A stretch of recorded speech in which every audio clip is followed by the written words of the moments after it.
I'm Deborah Jaffe and I'm an independent scholar, and I'm doing a lot of research into my father's family who were refugees from Germany in 1939. I brought a samovar with me today, which has been in my family probably for about 170 years. A samovar is a bit like a modern-day kettle in that it has an element to heat the water, but this is like an urn of water which has got a cylindrical piece of metal, probably steel, going down the inside, in which hot metal or hot coals were placed to heat the water on the outside. And there's a steam valve at the top if there's too much steam to let the pressure off. And at the bottom is a tap, and the teapot would be put under the tap with the tea in it and turned. So it's very, very much part of, I think, of 19th century Russian literature, the references like in Chekhov to the samovar.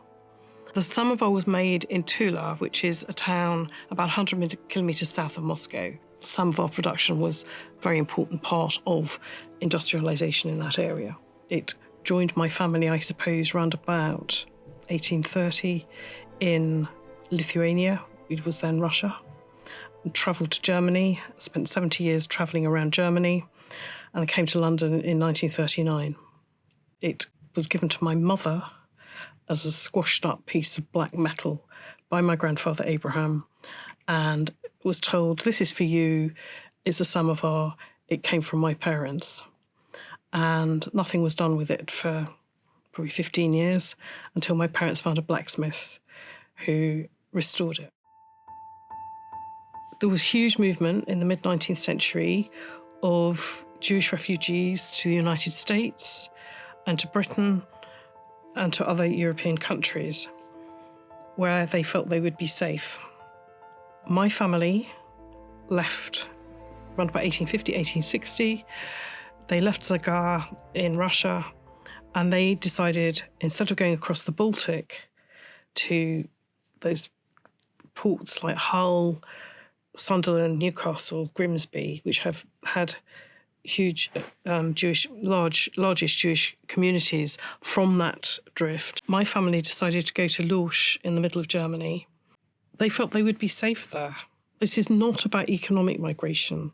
This is about persecution and having to be safe.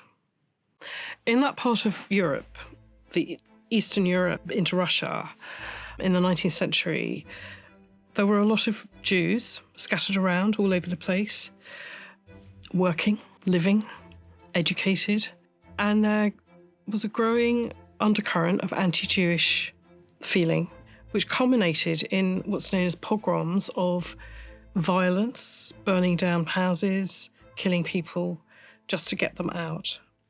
So people fled. My father got an apprenticeship with a Jewish firm of tanners in Berlin. He arrived in 1933, 2-3 months after Hitler came to power.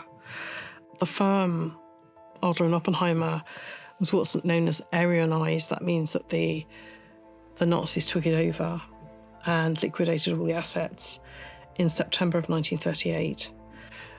My father is writing that I no longer have a job.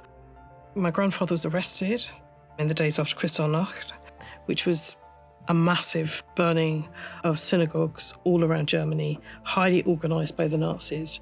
My grandfather was sent to Sachsenhausen, and the letters talk about how it's getting very, very cold.